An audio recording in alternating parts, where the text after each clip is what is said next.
Hey everybody, welcome to a new Let's Play, one that's near and dear to my heart. This is a particular favorite series of mine, and I'm going to be bringing you one of the more interesting entries in it. Let's just sit here for a moment and watch this awesome opening.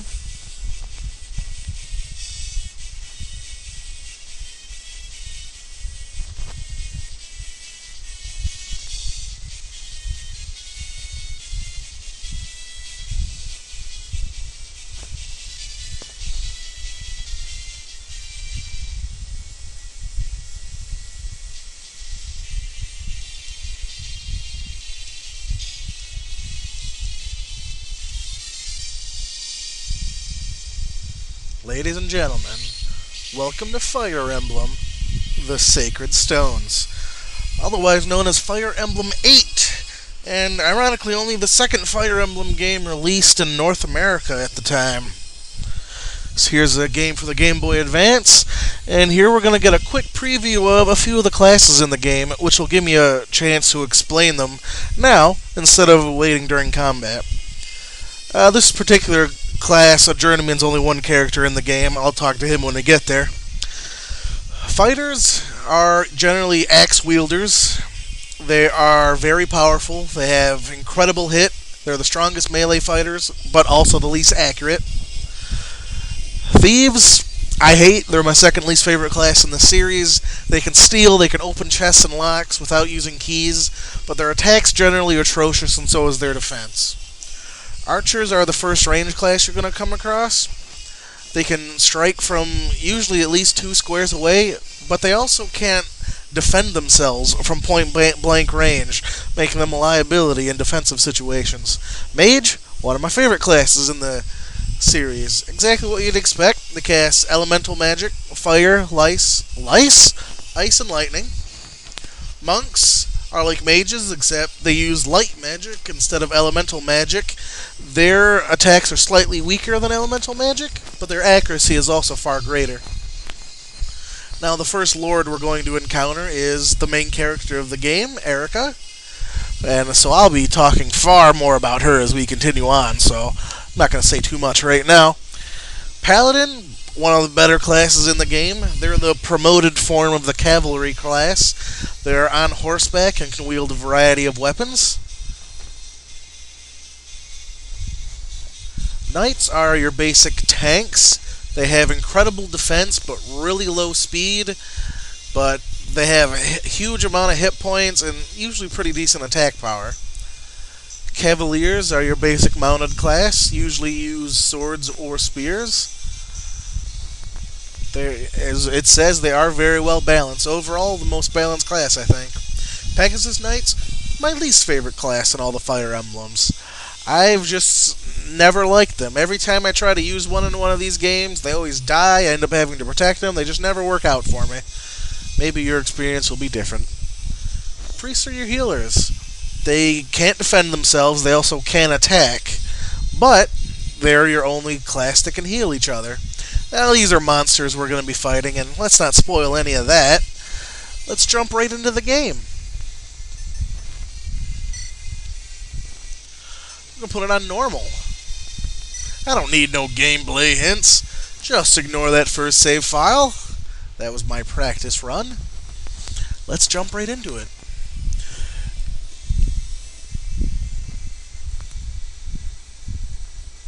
That sounds bad. Yes, lights that blind people generally carry hope. Yes, I understand. The Sacred Stones. Who would have guessed?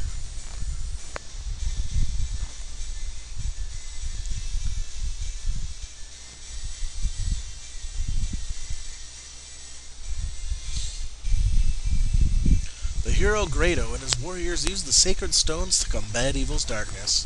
They defeated the Demon King and sealed something about his power. Megvel is the collective name for the region we're in.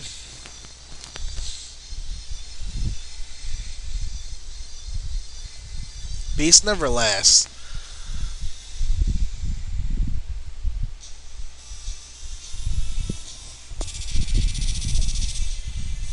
That's where we are, the continent of Magville.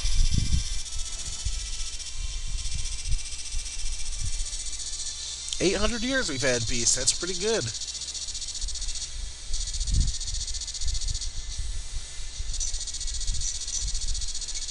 I just particularly like the setup of this particular Fire Emblem. Like, there are 5 sacred stones, so we have 5 nations, each ruled by different people of different classes in the game. I just think that's really interesting. This is our home kingdom of Renais. It's ruled by Fado, the peerless warrior king. That's our daddy. We have Frelia, far in the north, ruled by Hayden, the sage king. Sages are beasts. They can cast pretty much all types of magic. And I believe they can also heal as well. The Kingdom of Johanna, ruled by Ismair, Queen of the White Dunes. I have no idea what that's supposed to be. Like what class she would be. The Theocracy of Ralston, ruled by Mansell, the Divine Emperor. I imagine he's probably a bishop. Bishops are great. They're attacking and healing classes. They're the upgrade of monks. And then we have the Grado Empire, ruled by Vigard, the stalwart, silent emperor. And those are the 5 countries that house the Sacred Stones. And we are joined by a 6th nation, a mercantile republic of Carsino.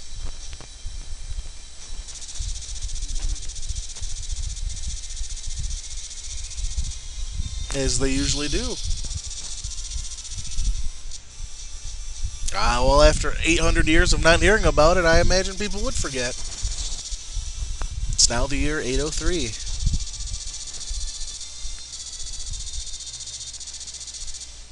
Ooh, that doesn't sound good.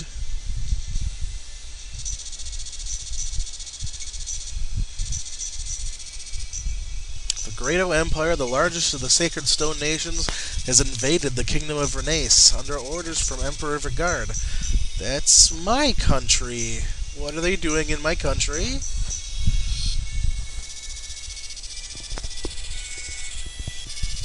Obviously they are caught off guard. I mean, why would they even expect it? They would never expect attack. That's why it's, well, successful.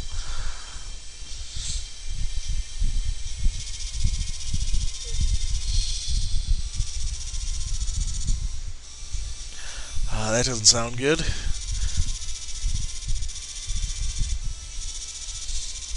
And this is our brother, Prince Ephraim, and he's gone missing during the attack.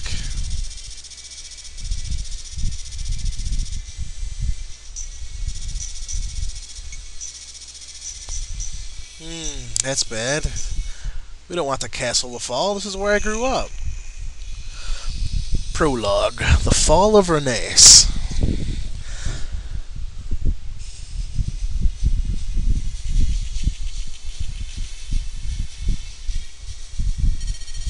And here again is our father.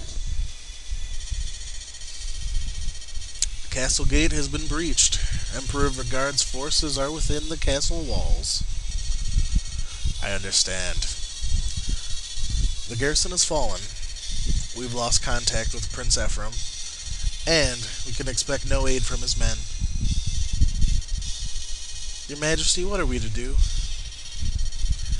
What else can we do? Order your men to lay down their weapons. And that's me, Eirika. Yeah, she has a little less facial hair than I do. Eirika. Are you wearing the bracelet I gave you? Now, in case that question seems a little out of place, you're right. That'll be important for later. Seth is basically the captain of the King's Knights and our guardian.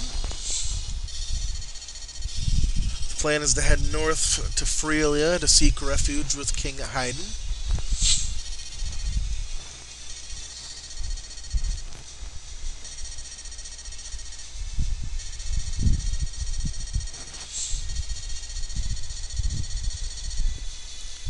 Well, that's the mystery. What's going on? I want to know why, too.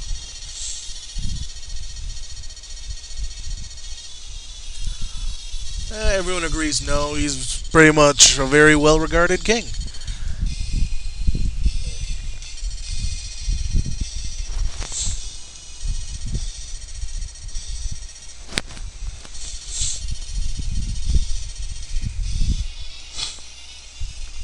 Alright, Seth's gonna take me and get out of here. Of course, Eirika wants to stay and be with her dad, but we can't possibly have that. Things won't end well if that's the way things go.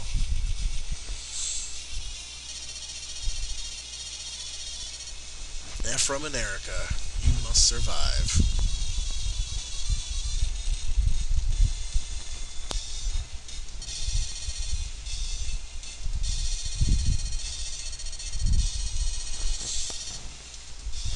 Sending our buddy Franz ahead. He has a super fancy horse, so he's sending him ahead of us to get news to Haydn.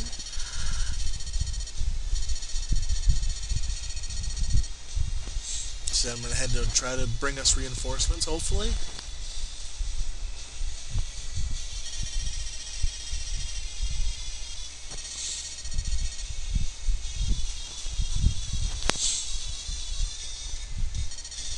And this is one crazy bastard. Certainly not. No, I have no idea who you're talking about.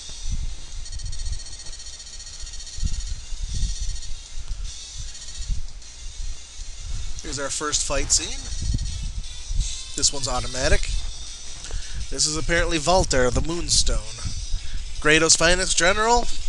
Probably not.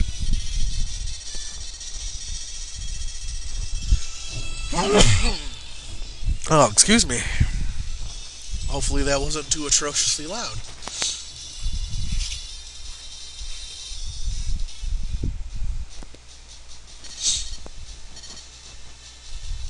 Seth just took a pretty good hit there.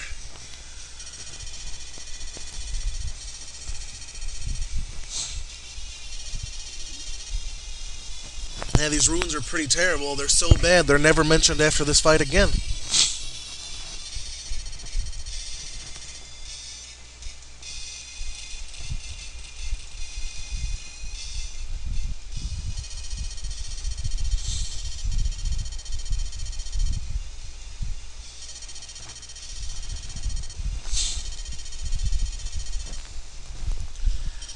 The minute you sit down to rest, that's when they get you, I'm telling you.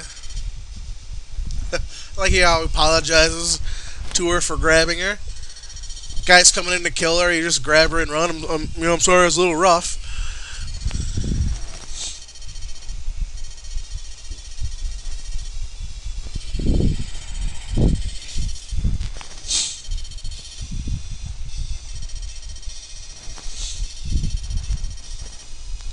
Clearly, Voltaire is a crazy mofo. Yeah, such a grave wound that will never be mentioned again.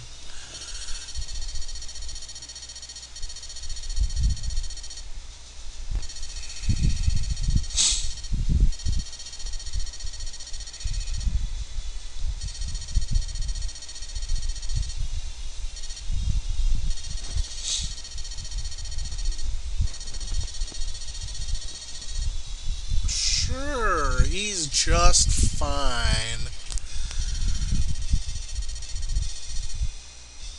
I'm sure he's fine as well.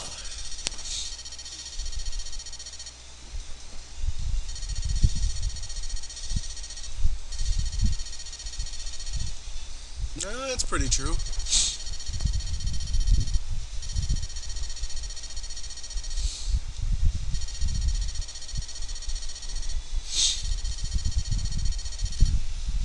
Well, if they're dead, they can't be very sad, but let's hope they're not dead then.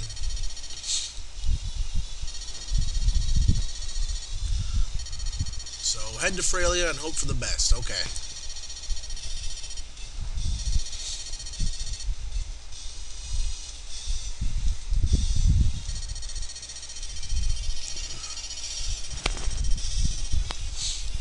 Okay, so just get across that bridge that's 10 feet away. No problem.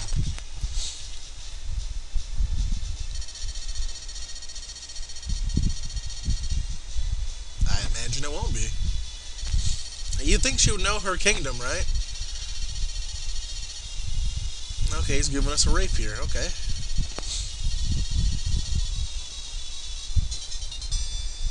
Here's our first weapon.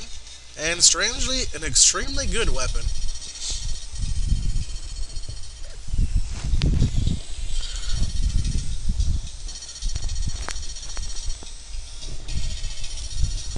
And she says no. My brother's taught me something of swordplay. Yeah, she's only like the best character for like the first 8 chapters, but okay. Here's our first fight. I'm not gonna get too much into battle mechanics because I'm basically only gonna be using one character, and well, there's a lot more to this game than just using one character. The first thing I'm gonna do is heal up Seth. Just worth noting real quick. Seth is an upgraded class. He's what's called a tier 2 class. We'll just end our turn and let the enemies come to us. Play this game defensively since we're outnumbered and have one really low level character. Basically, Seth is a paladin, which is the upgraded version of a cavalry character. So he's going to get very little XP, and he's pretty much going to stomp all these enemies. As you can see, they're barely touching him.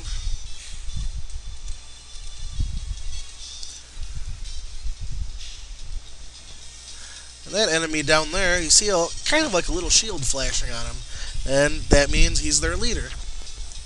Generally, the leader is a couple levels higher than the other enemies, and usually has special weapons or attacks to watch out for.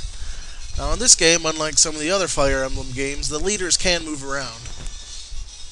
And I'll get a little more into this later, but you can see the range that the leader can move in the blue, and the red are the areas he can attack. So we want to try to take him out. Let's see, where is that? You can attack that top square. So we want to move her there. And we'll just inch Seth up a little bit. Usually, in fact, the only enemy that'll ever speak to you on the battlefield is the boss. Like normal enemies and grunts won't say anything. Now this is, I'll go over this real quick. On the blue there, we have my character's name and a picture of her weapon next to her. That up arrow means my weapon has the advantage in the fight. As you can see down there next to O'Neill's name, his axe has a down arrow, because swords best axes. So she gets a damage and a hit percentage bonus over him. The top display are each character's hit points. The MT is how much damage they'll do to each other in combat. And the hit is the percentage chance to hit. So I have a 94% chance to hit him. He has a 45% chance to hit me. And crit is the rate they have for getting a critical hit. He cannot possibly crit me under any circumstances, whereas I have a 14% chance to crit him. So let's go ahead and get Eirika into her first bit of combat here. Oh, she got a crit. Critical attacks do triple damage, so how it said I would do 9, I really did 27, which was way more life than he even had. Yeah, gained a whole bunch of XP for that. You get XP for participating in combat, even if you just hit a guy, or still just blatantly miss. You'll still get a little bit, but killing an enemy is what gives the most combat. And killing bosses especially. So if you have a character that feels like you're kind of lagging a level or two behind, soften up a boss with the rest of your party, and get the weak character to deal the finishing blow. The most experience you can get from a boss character is 100 XP, which is a full level. So at the very worst, you're going to at least gain 1 level with that character.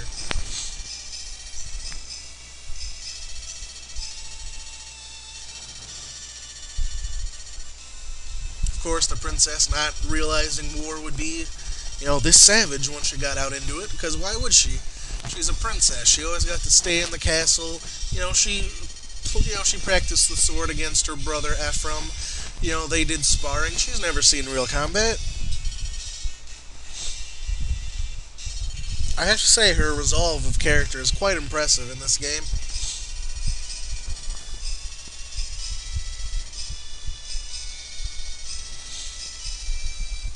She's also pretty damn stubborn. And that'll do it for the prologue. Gonna boink it right there. And this will be the end of part 1. This is a pretty lengthy video. Some of them, well, actually, most of them will probably end up being longer than this. But the next time, over the next couple battles, I'll talk a lot more about the combat system and the intricacies as we gain new classes, talk about the classes in particular as they come up, talk about strategies, all that good stuff. Anyway, I hope you enjoyed part 1. After this, we're going to see a lot more action. Obviously, the prologue had to, it's pretty dialogue heavy, had to set up the story and what's going on. There's going to be less of that as we go on, and a bit more action in the next couple parts. So I hope you had a good time. I know I did. I love this game, and I hope you stay through it for a couple episodes, and I hope you like it too. Thanks everyone for watching. I'll see you next time.